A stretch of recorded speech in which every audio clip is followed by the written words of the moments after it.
Okay, this week is Parshas Achrei Mos and Kedoshim. It's not a short two parshas. And I would like to do something different. I would like to try to touch on an inyan that will have meaning for both parshas, both for Parshas Achrei Mos and for Parshas Kedoshim. Two different inyanim that I think have an underlying connection.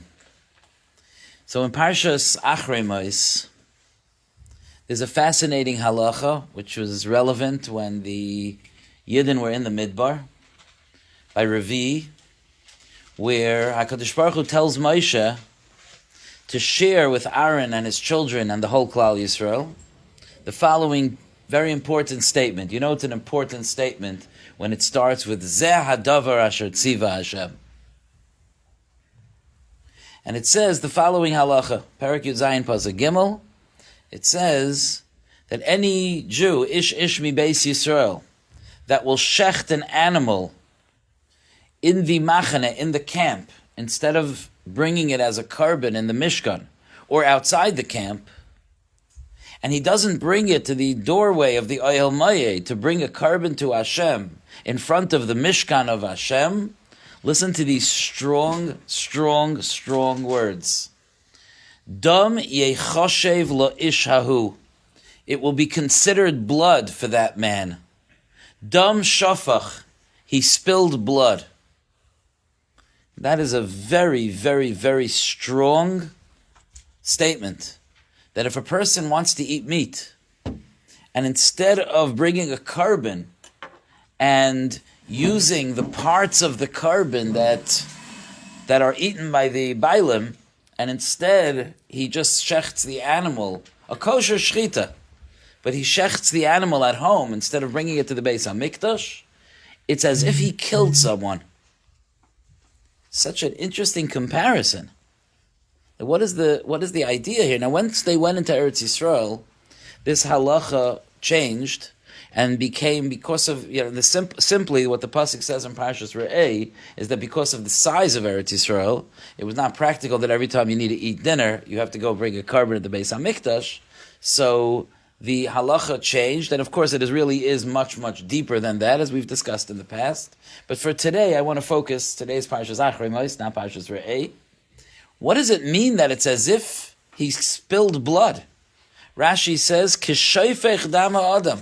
It's as if he spilled the blood of a man, shemischayev b'nafshay. Unbelievable. And to add to the Pella here, the Medrash Tanchuma brings a pasuk in the end of Sefer Yeshaya. The pasuk says, Shoichet hashar Makeh ish. He who slaughters the ox killed a man. Also a cryptic pasuk. And the Medrash Tanchuma says two possible explanations. The first explanation, it says, is that it's referring to our parsha. That someone who shechts an ox and does not bring it to the Beis HaMikdash in the times of the Midbar, it's as if he killed a man. The second shot that the Tanchuma says is that it's referring to somebody who steals from somebody else. He shechts his ox. He took something that didn't belong to him, and Chazal explain that someone who steals from his friend, it's as if he killed him. And that also seems to demand some explanation. We're certainly not pro-stealing things, but why is it considered as if you killed the person? Okay, Ad Kan Parshas Achrei Mos. Let's talk for a few minutes about Parshas Kedoshim. In Parshas Kedoshim, we have a pasuk that we're going to see tonight is not just one pasuk among the many instructions of Parshas Kedoshim, but it serves as a foundation for the entire Torah. And that pasuk is the pasuk of Ve'ohavta l'reacha kamoicha. The pasuk says, Ve'ohavta l'reacha, you should love your friend, kamoicha, like you love yourself. And The Gemara in Bamim Madlikin, Daf Lamed Aleph Amid Aleph, tells us a story about a guy who wanted to become Jewish. And he came in front of Shammai, and he said, "Make me into a ger." But he had a Tanai. His Tanai was Almanas Shet Tilamdeni Kol HaTorah Kula Kishe'ani Oimed Al Regel Achas. Teach me the whole Torah while I'm standing on one foot. Now, what exactly he was trying to accomplish here is certainly, something that I would love to get into. We're not going to get into tonight. I do want to say that part of the idea of teach me the whole Torah while I'm standing on one foot is that he wants the one foundation. Not the two foundations. He wants the one foundation of the entire Torah. But the simple pshat is that he was like, hurry up and say it now, while I'm standing on one foot. Shammai was very unhappy. Shammai did not consider that an appropriate way to ask about such a such a serious topic as joining Klal Yisrael, that he would refer to it in such a light, quick way. So Shammai gave him a push with some kind of measuring rod. Dachfei ba'amas habinyan shabiyadei. So he decided to approach Hillel. Bolifnei Hillel, he came in front of Hillel, and Hillel was prepared to be Megayer him. Hillel did not send him away, and Hillel said to him, the whole Torah on one foot. What's the whole Torah on one foot? Omar Loi, he said to him, De aloch sani, this that you hate, lechavrecha loy savid, do not do to your friend.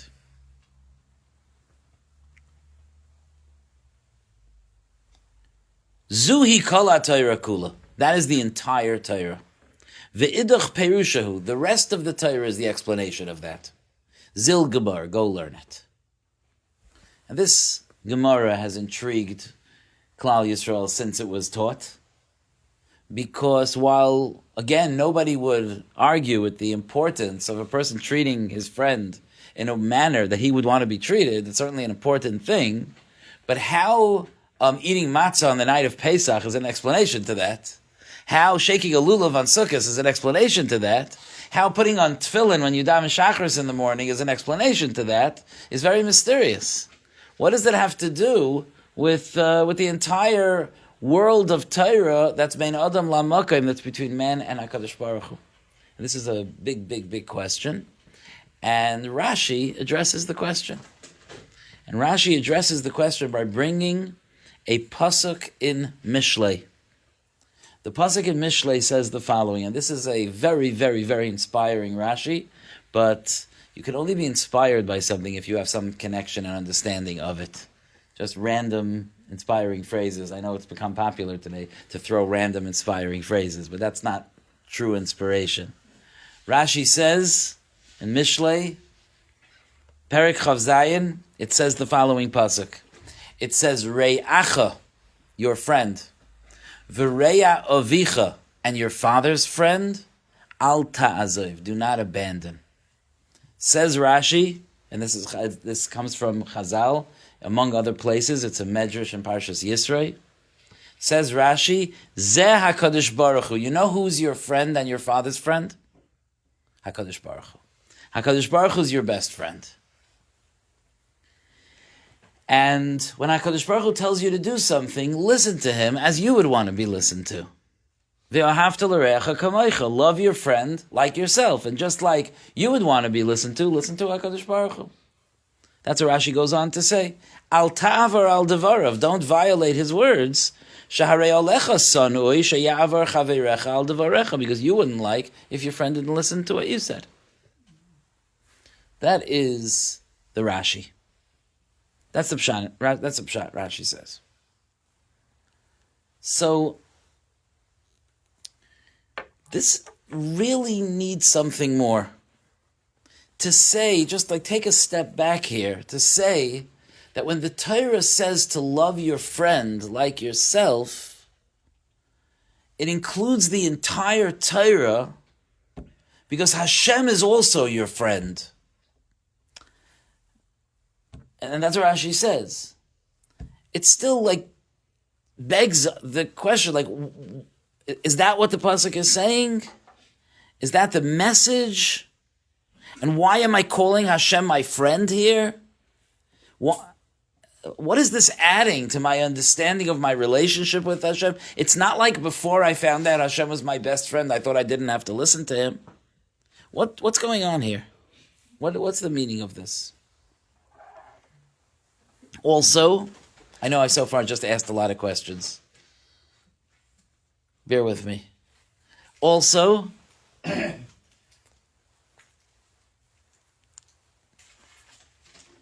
why are we calling Hashem my father's friend? The point is that he's my friend. Why does the pasuk say your friend and your father's friend? What's this idea that it's Re'acha v'Reya Avicha? So the Medrash in Parashas Yisro tells us who it means when it says your father's friend. It doesn't mean my father's friend or your father's friend. It means our father's friend. Our father meaning Avraham Avinu. Says the Medrash in Parashas Yisro, Re'acha zu HaKadosh Baruch Hu, V'Reya Avicha zu Avraham Avinu.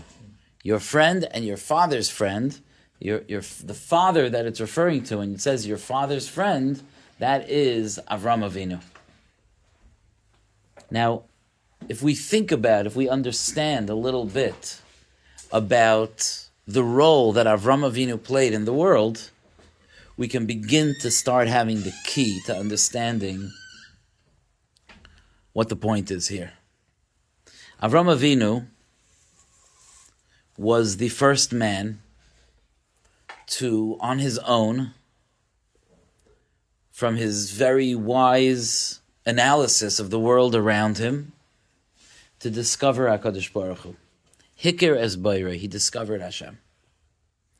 But when we say that Avraham Avinu discovered Hashem, it's important to know, then, and Hillel, we've gone through this sugya in the past, it's important to know that we're not just describing Avraham Avinu's genius. He was so smart that he discovered Hashem. Because there probably were other smart people alive at the time, and they did not discover Hashem. And the reason for that is that, as we all know, our minds are sometimes beholden to our desires. And sometimes we see and understand things from a very selfish and personal vantage point. We see, as the saying goes, what we want to see.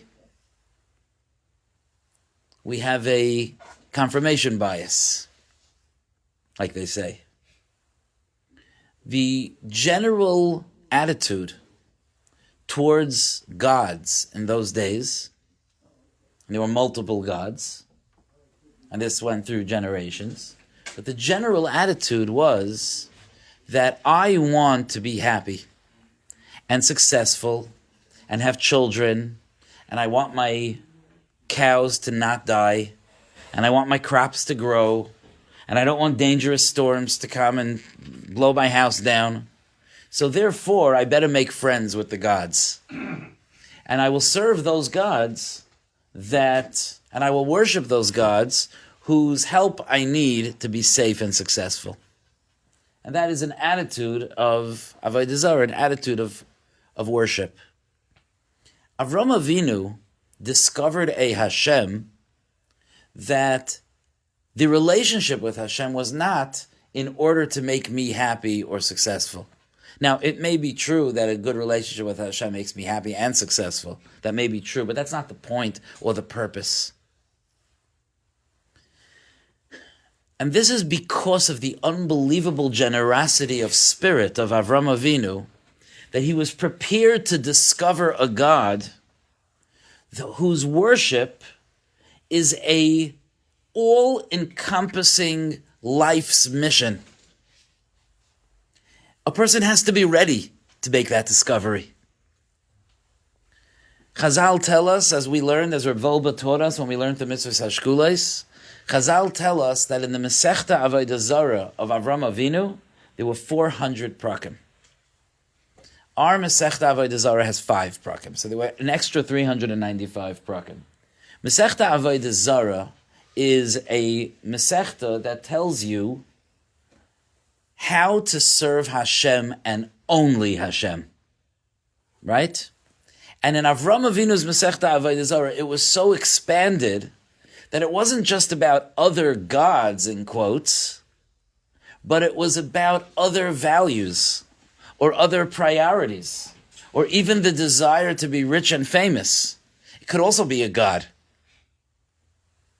And Avram Avinu so clarified what service of Hashem needs. You know, the word Avodah Zarah doesn't mean idolatry. It means a strange service, a not appropriate service. And Avram Avinu had such a sophisticated Masechta Avodah Zarah that even searching for money or prestige or pleasure were Avodah Zarahs.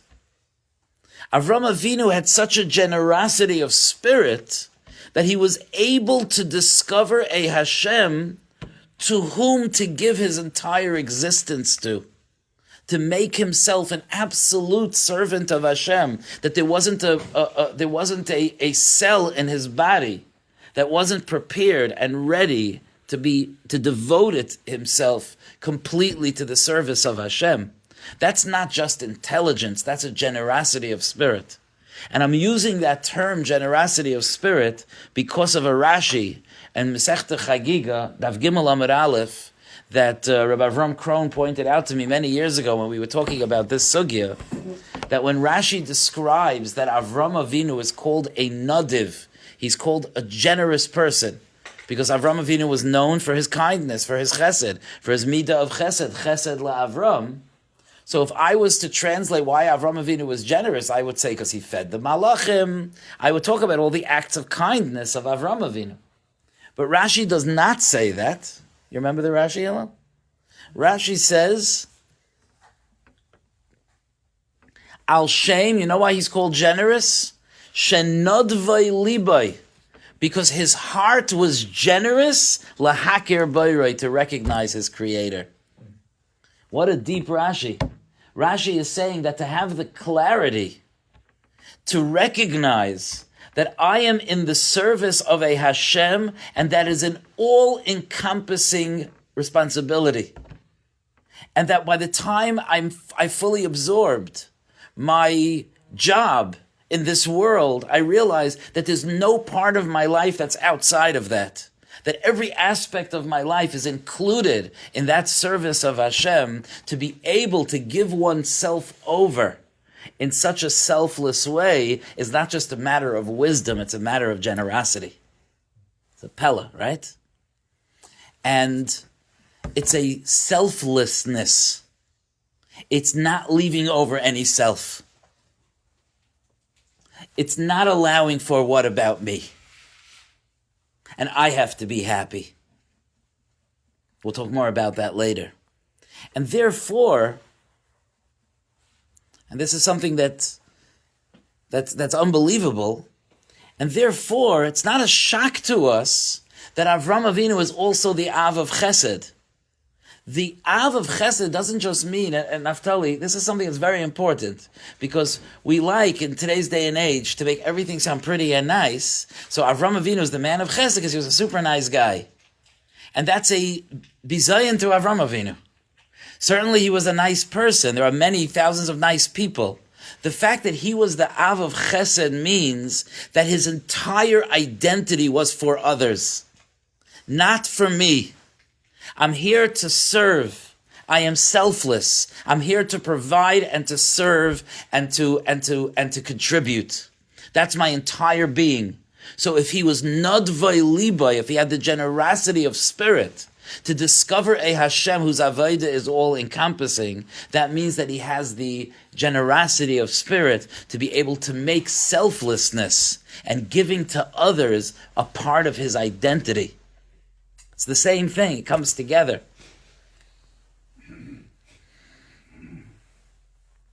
Now listen to the Gemara. The Ger comes to Hillel and he says, teach me the whole Torah on 1 foot. And Hillel says what, for all intents and purposes, is the pasuk of V'yohavta l'reacha kamoicha. V'yohavta l'reacha kamoicha is not this kind of cute pasuk in Parshas Kedoshim that says love your fellow man. It's a life's mission that my reya is like me. I'm not leaving room for what about me, because you are like me.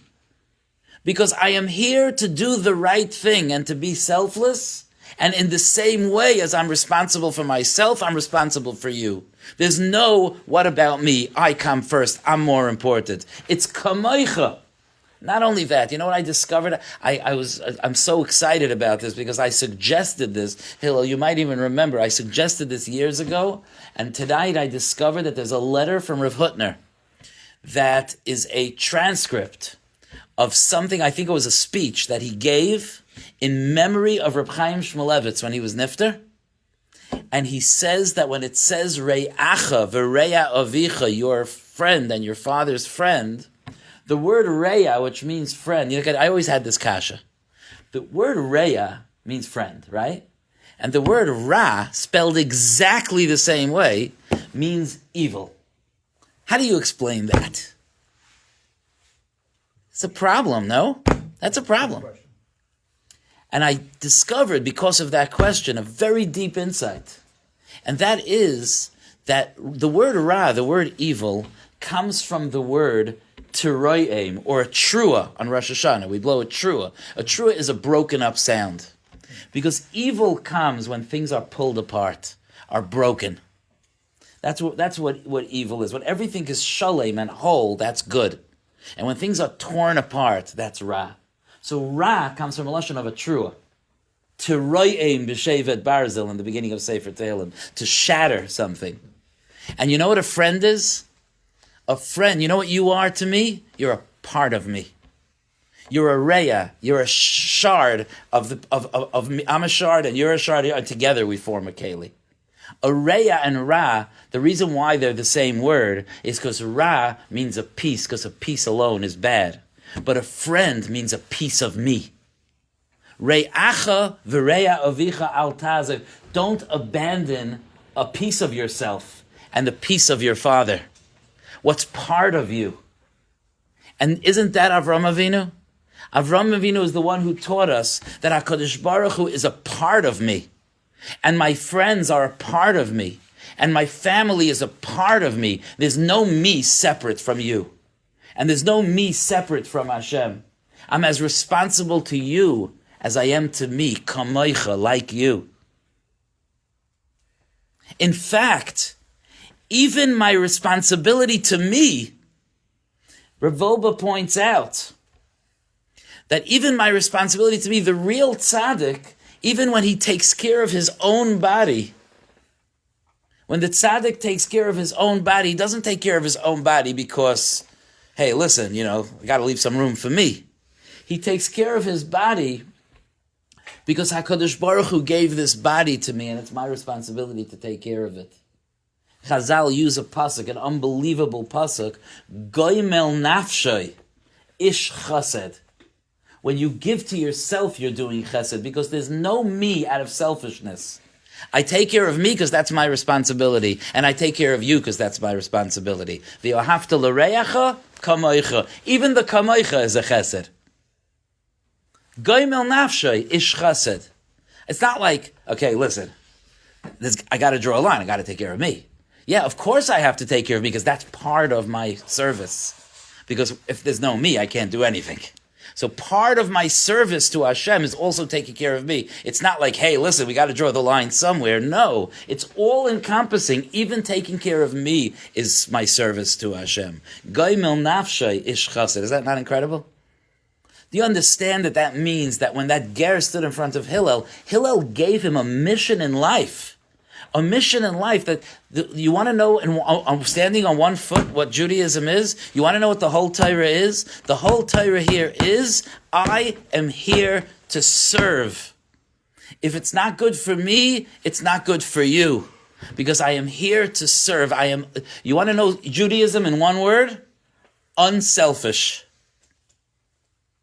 That's Mada'alach Sani L'chavrecha Lo'isavin. That's the whole Yiddishkeit. Says Rashi, when we say unselfish, it's not to the exclusion of HaKadosh Baruch Hu. Just like my friend is a part of me, HaKadosh Baruch Hu, of course, is a part of me. And that's why Dafka there we bring Avram Avinu, because he's the one that gave us that mission. Re'acha v're'a avicha al ta'azeh.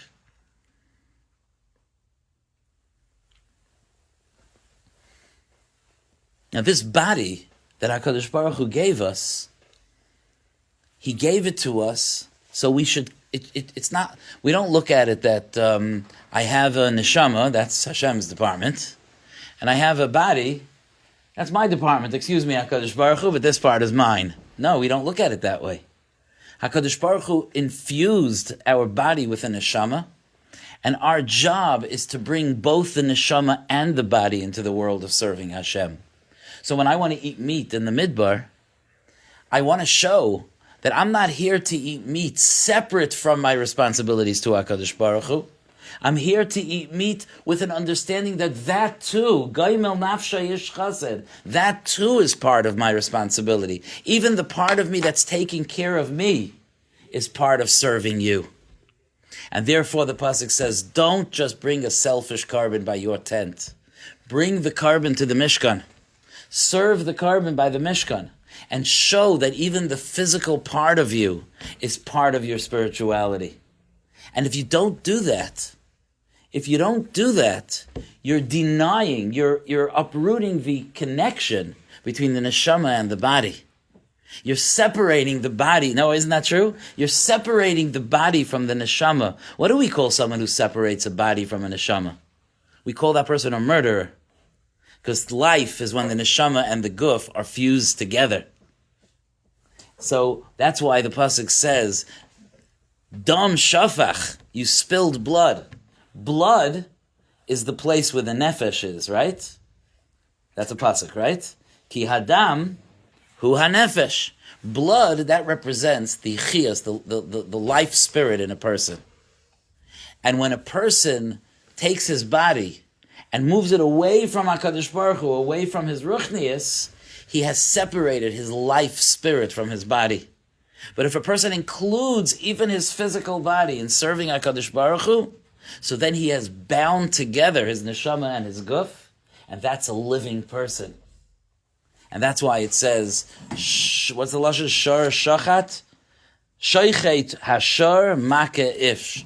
If you shech the shar, not bringing it to the Beis HaMikdash, it's like you killed a man, because you separated his physicality from his ruchnius. And the same thing is true of stealing from a person. And this is I'm going to end in a minute, but this is an unbelievable lesson. Reb Tzadok HaKayin Melublin in the Sefer Tzidkas HaTzadik says that everything that you own is a part of your chiyas, it's a part of your life spirit. Because HaKadosh Baruch Hu brought you into this world, and He gave you a job. And being a good boss, He gave you everything you need to do that job. And that means that everything that you have, the assets that you have, the possessions that you have, everything that you have down to the last pen, has been given to you by Hashem to service the responsibilities of your neshama.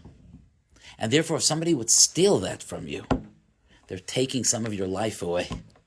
They're taking away the ability that you have to serve Hashem, the ability that you have to take those physical things and to use them in the service of Hashem. And that's why that's the second pshat. Shor shachat. The person that shechts an animal, the person that shoichet hashor makeh ish. If you take someone's ox away, you killed them. That's not valuing the fact that that person's ox is not just an ox. It's a part of his life. It's a part of the physical things that Hashem gave him to serve Hashem. And in that way, I think that we've accomplished explaining a very important yesod that shows itself in different ways, both in Parshas Achrei Mos and in Parshas Kedoshim. And I want to point out that there's a sense when you talk about this, and you talk about an all-encompassing giving oneself over to others, or to HaKadosh Baruch Hu, which is all the same thing, Re'acha v're'a avicha, giving ourselves over to the service of Hashem. that there's a certain panic that a human being has because we are ingrained. It's ingrained within us as human beings to think, what about me? I got to take care of myself. And the truth is, that's how we're born. When a baby is born, there are very few creatures in this world as selfish as a newborn baby. And that selfishness remains even when that baby's 3, 4, 5 years old. There's nothing. Dr. Hack might like the occasional lollipop, but when a child wants a lollipop, everything has to stop. That's a different relationship with the lollipop.